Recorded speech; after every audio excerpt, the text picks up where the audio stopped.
Hola, soy Sergio Saavedra Belmonte y te doy la bienvenida al programa de desarrollo ministerial, el curso Iglesia Saludable, en el módulo 3, Desarrollando Amor y Actitud Misional en la Iglesia. Estamos comenzando este tercer módulo que lleva el siguiente título. Vamos a compartir la pantalla y ahí tienes. Tema 1, nuestra semejanza con Dios en el amor. Vamos adelante. Vamos a comenzar con un pasaje muy conocido de la Escritura, estoy seguro que hasta te lo sabes de memoria. Juan 3:16. De tal manera amó Dios al mundo que ha dado a su Hijo unigénito para que todo aquel que en él crea no se pierda, sino que tenga vida eterna. Si notamos, en el corazón del Evangelio está Jesucristo, la obra de nuestro Señor, pero también está el amor del Padre. Te propongo que lleguemos a una comprensión del amor, el amor saludable, el amor que va a ser nuestra referencia, por medio de este versículo. El amor del Padre, que es el verdadero amor, tiene 4 componentes que debieran estar presentes, pienso yo, en todo acto de amor. A ver, ¿qué piensas tú? Primero, el amor supone libertad, es decir, iniciativa propia. No debe ser algo hecho por obligación. Preguntémonos, ¿qué hemos hecho para merecer el amor de Dios? ¿Con qué podríamos pagarle su amor? Si Dios nos amara por nuestras obras o a cambio de un pago, ya no sería amor, ¿verdad? Si somos obligados a amar a alguien, ya no es amor. Si obligamos a alguien a amarnos, deja de ser amor. Por lo tanto, la libertad es el contexto fundamental del amor. Así que si quieres saber si alguien te ama, déjalo libre. Si se queda contigo, te ama. ¿Cómo sabes que amas a tu cónyuge? ¿Le buscas cuando tienes un tiempo libre? ¿Sientes que los tuyos te aman por propia iniciativa o ves la marca del interés? Bueno, no interesa. Si no fuera así, toma tú la iniciativa y ámalos por propia voluntad. Un segundo aspecto que eh, está asociado al amor es la bondad. Es decir, dar lo más valioso sin esperar un pago a cambio. El versículo nos habla que Dios dio a su Hijo único, lo más valioso, dar lo mejor, aunque implique un sacrificio personal. Amar no es entonces esperar que otro me haga feliz, es más bien buscar las maneras de hacer feliz a otro. Si eres una persona buena, si estás ocupado en hacer felices a los que te rodean. Así que ya puedes estar sondeando cómo estás tú en cuanto a bondad. Una tercera característica del amor de Dios es que no discrimina. Fíjate que dice, para que todo aquel que en él crea, todo aquel que en él crea, ahí no hay discriminación, ¿no? No hay un juicio parcializado, preferencias, ¿no? Si tú amas solamente a los que te aman, bueno, tu amor tiene que ser perfeccionado, porque en el todo aquel del versículo entran los asesinos, los violadores, los que no te caen bien y aún tus enemigos. Entonces, también puedes estar evaluando cómo estás tú en cuanto al amor a partir de esta característica, no hacer excepciones. Una cuarta característica del amor sería la justicia. Está presente en el texto, no está tan claro, pero déjame aclarártelo. Cuando Dios nos ama para darnos vida eterna y Jesucristo hace su obra para que tengamos vida eterna, lo que está haciendo es elevarnos hasta su propia situación. ¿Ya? Porque la vida eterna es la calidad de vida de Cristo, es la calidad de vida de Dios. Y Él no quiere menos para nosotros que su propia calidad de vida. Por eso en el texto de la Escritura, cuando se nos ordena amar, dice, que amemos a nuestro prójimo como a nosotros mismos, es decir, que hagamos con ellos como quisieran que hagan con nosotros. Esa es la regla de oro que está en Mateo 7:12. Así que la justicia de Dios es elevar al pecador arrepentido a la altura del trono de Dios. Fíjate, invitar al huérfano, al ajeno, a ser hijo, a ser familia, a ser coheredero. Es por esto que Dios ha entregado a Jesucristo para traernos esta calidad de vida. A esta justicia se la llama la justicia restaurativa. Así que puedes ya evaluar tu propia vida, tu propio amor, en función de estas 4 características que devienen de Juan 3:16. Bueno, aquí vemos algo interesante. No sé si les dije antes, pero coordino el campamento educativo Senda Alta en Valle Grande, Santa Cruz. Aquí hacemos actividades en equipo y obramos por principios para aprender a vivir como Dios nos manda. El más importante de nuestros principios es tu bien a mi costo. ¿Qué significa esto? Sí, significa amar, buscar el bien de otro, aunque yo tenga que sacrificarme. Es tomar una iniciativa para hacer bien. En esta foto, un grupo de jóvenes se está sacrificando por propia iniciativa, jalando la soga para que otro joven pueda colgarse de ella. Eso lo han decidido entre ellos, no es una orden que damos en el campamento. ¿Para qué están haciendo esto? Para rescatar esos baldes donde está la comida de todos. La regla aquí en este juego es simple. No puedes entrar y sacar los baldes, pues están rodeados de un campo minado imaginario, ¿verdad? Así que el joven que rescata también se sacrifica por el bien del equipo. Todos están viviendo tu bien a mi costo, es decir, el amor en la práctica y además de un modo muy divertido. Veamos otro Juan 3:16, pero esta es primera de Juan 3:16. Qué coincidencia. Este texto también nos enseña acerca del amor. Dice, en esto hemos conocido el amor, en que Él puso su vida por nosotros. También nosotros debemos poner nuestras vidas por los hermanos. Fíjense que está hablando de Jesucristo esta vez y nos los está poniendo como modelo. Pero el que tiene bienes de este mundo y ve a su hermano tener necesidad y cierra contra él su corazón, ¿cómo mora el amor de Dios en él? Hijitos míos, no amemos de palabra ni de lengua, sino de hecho y en verdad. Jesucristo es la ilustración perfecta del amor. Si alguna vez tienes dudas acerca de qué es el amor, cómo puedes amar, a quién es correcto amar, etcétera, solo debes voltear tu mirada hacia Jesucristo. Juan dice que amar es poner la vida como la puso Jesucristo. Y para ser más concreto aún, nos dice que si vemos a un hermano tener necesidad, el amor de Dios se manifestará buscando llenar esa necesidad. Lamentablemente, dentro de la cultura evangélica se ha espiritualizado y sublimado erróneamente el amor. ¿Qué significa espiritualizado? Que lo hemos hecho algo meramente interno, sin necesidad de que se manifieste externamente. Sublimado significa que lo hemos transformado en algo dirigido exclusivamente a Dios. Y no consideramos que el amor debe ser hacia los hermanos necesariamente. Hemos llegado a pensar que nuestro deber como cristianos es amar a Dios y punto. Que demostramos este amor cantando con fervor en nuestros cultos, lo cual no es malo, pero no hay tal enseñanza en las Escrituras. Lo que dice el texto con claridad es que si de veras amas a Dios, lo vas a demostrar amando con hechos a tus hermanos. De otro modo, son puras palabras. Y no existe la evidencia que el Espíritu Santo esté produciendo el fruto del amor de Dios en tu vida.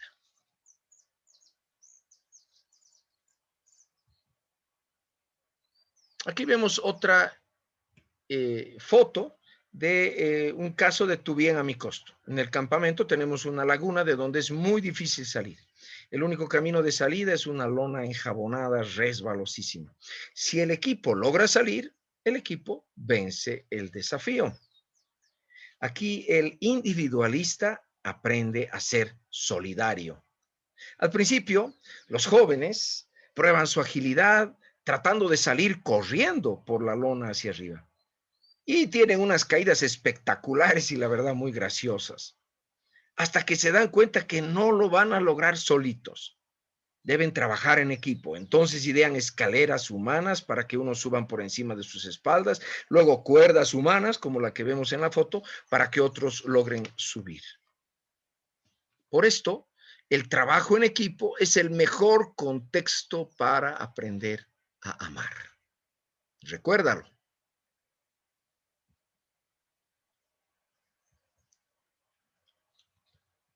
Primera de Juan 4:8 dice, el que no ama no ha conocido a Dios porque Dios es amor. Aquí hay una sorprendente definición. Dios es amor. ¿Quién se atreve a definir a Dios? Definir es en cierto modo encerrar o limitar con alguna característica. Pero aquí el apóstol Juan no está limitando a Dios. Está describiendo su ADN, su naturaleza íntima, que es el amor. En esto se mostró el amor de Dios para con nosotros, en que Dios envió a su Hijo unigénito al mundo para que vivamos por él. El versículo 9 aclara que el amor son acciones, son decisiones firmes, hechos concretos y visibles. No son simplemente caricias, palabras bonitas o ternura. En esto se mostró el amor de Dios. Alguna vez me sentí inseguro del amor de Dios, pues no lo sentía. Le compartí a la persona que me discipulaba. Él me corrigió mostrándome el verso 9. ¿Quieres saber si Dios te ama? Me dijo. Mira, Jesucristo es un hecho histórico, no un sentimiento. No solo esto. Fíjense el versículo 10 dice, en esto consiste el amor, no en que nosotros hayamos amado a Dios, sino en que Él nos amó a nosotros y envió a su Hijo en propiciación por nuestros pecados. Esto significa que Dios ha enviado a Jesucristo, no en forma de pago por mi amor hacia Él, sino por propia iniciativa, incluso antes de que naciéramos o que hiciéramos algo bueno o malo. Ese es amor incondicional. Amados, si Dios nos ha amado así, también debemos amarnos unos a otros. La próxima vez que dudes si Dios te ama, no mires a tus sentimientos o a tus circunstancias, mira a Jesús en la cruz. Con el amor pasa como con la humildad. No puedes presumir que eres humilde, pues cuando lo presumes, dejarás de ser humilde. Del mismo modo, no puedes decir que conoces a Dios, pues eso se nota directamente al verte obrar. Si amas, tienes su ADN. Como dice el versículo 8, el que no ama no ha conocido a Dios. El que ama, bueno, está reflejando el amor de Dios. ¿No es cierto? Si no amas, lo que digas de Dios suena falso. No necesitas venir al templo para empezar a amar y ser semejante a Dios. Más bien, prueba a amar en forma concreta a la primera persona que veas hoy, en un contexto no religioso. Hazle bien por propia iniciativa y con cosas sencillas. Dale una palabra de ánimo, sírvele un vaso de jugo, apóyale en alguna tarea difícil. Dale de tu tiempo y de tu atención, aunque te mire raro o te rechace. Ahí sabrás verdaderamente que el amor de Dios está en ti. El amor es el ADN de Dios y por lo tanto lo debemos heredar sus hijos. Así como se hace la prueba de ADN para saber si alguien es o no es hijo legítimo o hijo verdadero. Bueno, de la misma manera el amor. Así que llegamos a nuestro curso. ¿Te diste cuenta que hemos diseñado un contexto para que aprendas a amar? A ver si lo puedes reconocer. Eres parte de un equipo de aprendizaje. En este curso hemos inscrito solamente a equipos, no a individuos aislados. Quizás eres el líder o tienes algún otro rol. En la medida que lo cumples, aprendes a amar. Y el equipo enfrenta desafíos muy diversos. Seguramente te has topado con algunos de estos. ¿Cómo usar la computadora o el celular para hacer el curso? ¿Cómo voy a navegar en Internet? ¿Cuáles son las pestañas, etcétera? ¿Cómo me voy a mover dentro de la plataforma Classroom? ¿Cómo comprenderé bien los contenidos del curso? ¿O podré cumplir los horarios individuales y de equipo? ¿Cómo me relacionaré con los otros miembros del equipo si con esa persona o esta otra tengo roces? Bueno, todos estos son desafíos que se han planteado para tu equipo de aprendizaje. Y quiero decirte que solito no vas a lograrlo, así como ese joven o esos jóvenes que tratan de salir por la lona enjabonada corriendo. Te vas a dar de golpes.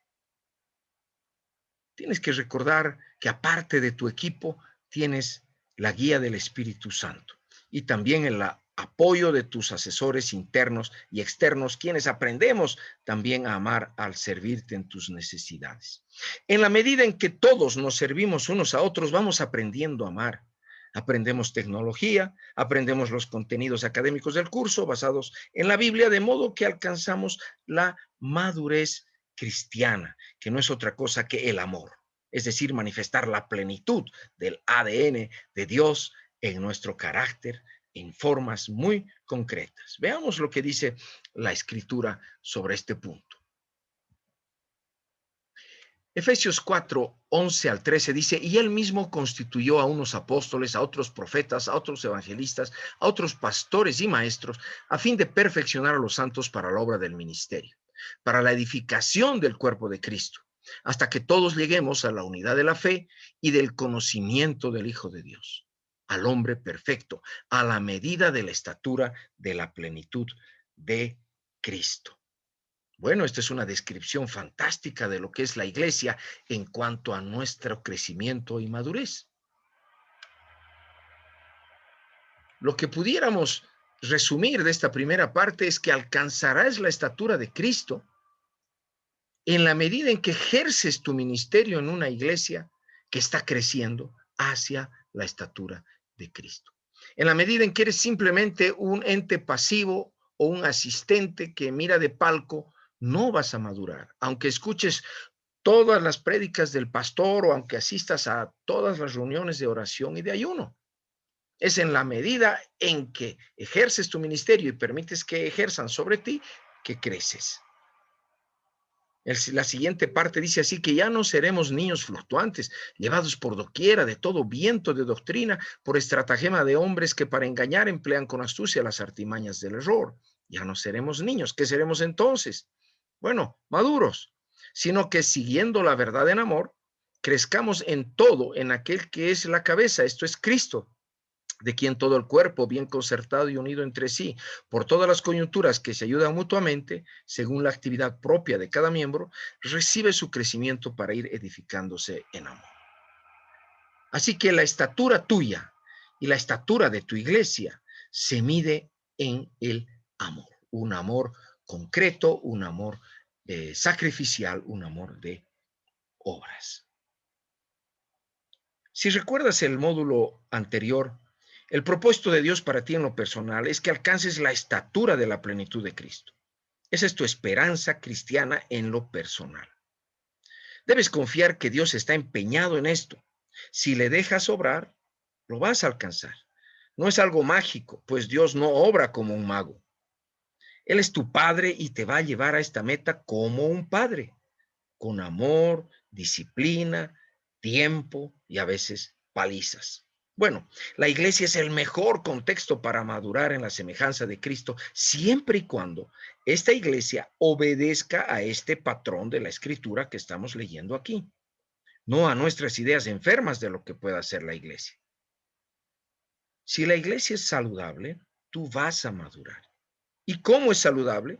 Pues permitiendo que sirvas a otros con tu ministerio y permitiendo que otros te sirvan con sus ministerios. ¿Sí?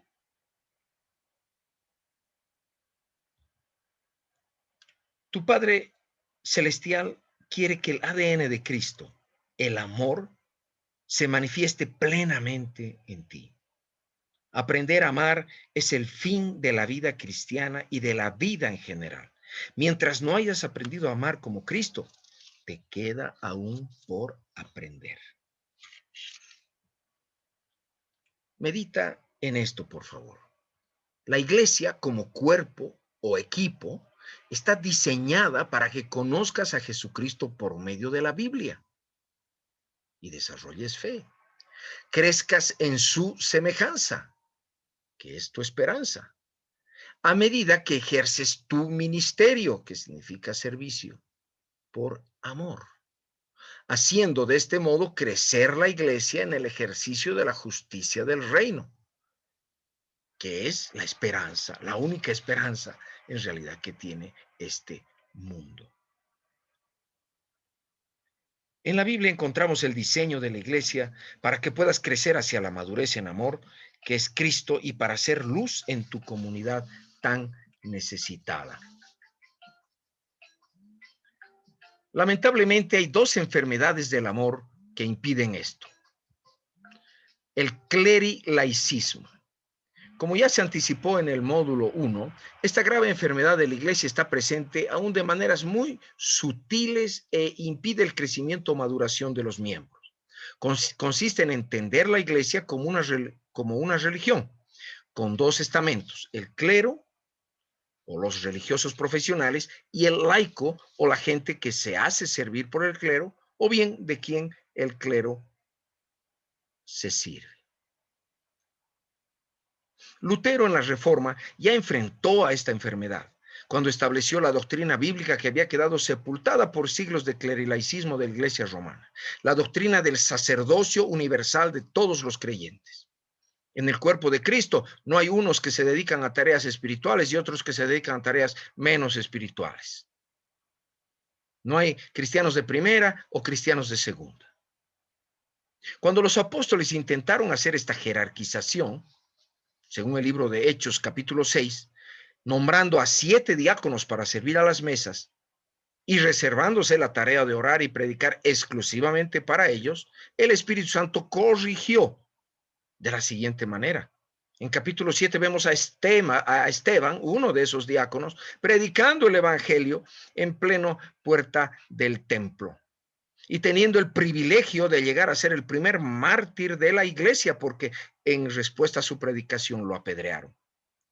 En el capítulo 8 vemos a Felipe, otro de los diáconos, llevado de maneras sobrenaturales a predicar a Samaria y luego a un etíope, camino al África, teniendo el privilegio de ser el primer misionero que llevó el testimonio de Jesucristo a Samaria y hasta lo último de la tierra.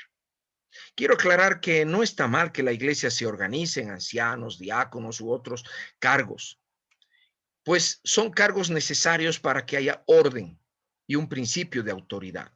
Pero el privilegio de predicar, de testificar a Jesucristo, de orar, de ministrar, según los 5 ministerios de Efesios 4:11, nos pertenece a todos, según el Espíritu Santo nos haya repartido a cada uno. La otra enfermedad seria que va contra el desarrollo del amor es la templolatría. Con los siglos, a partir de los privilegios que Constantino el Grande otorgó a los líderes cristianos, el templo, es decir, el edificio donde se reúne el cuerpo de Cristo 1 o 2 veces por semana, llegó a ser más importante que las personas que allí se reunían y llegó a ser sinónimo de iglesia. En muchos casos, la vida de los creyentes era valorada en la medida que podrían contribuir a las grandes catedrales o basílicas que hoy vemos en Europa y en otras partes de la cristiandad. Ahora bien, con la extrema valoración del templo viene aparejada la extrema valoración de lo que se hace en ese templo. 1 o 2 veces por semana conocemos como liturgia o culto, descuidando así las relaciones interpersonales.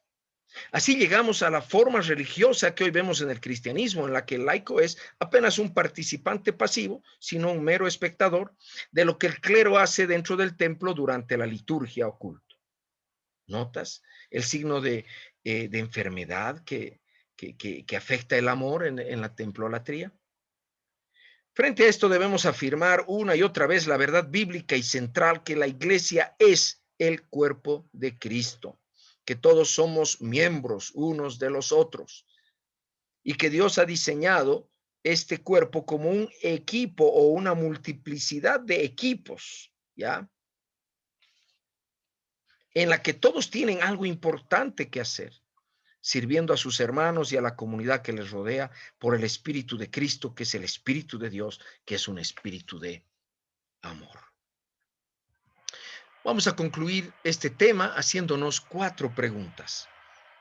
¿Nuestra iglesia está organizada de tal modo que los miembros aprendan a amar y se sientan amados?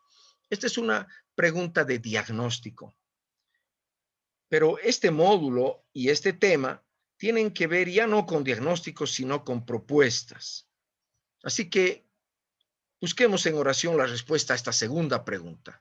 ¿Qué ajustes podríamos hacer para que cada miembro de la iglesia se sienta parte de un equipo? Otra pregunta que nos hacemos es la siguiente: ¿cómo podríamos superar el clerilaicismo que hemos definido como la doctrina de los nicolaitas que pudiera haber en nuestra iglesia?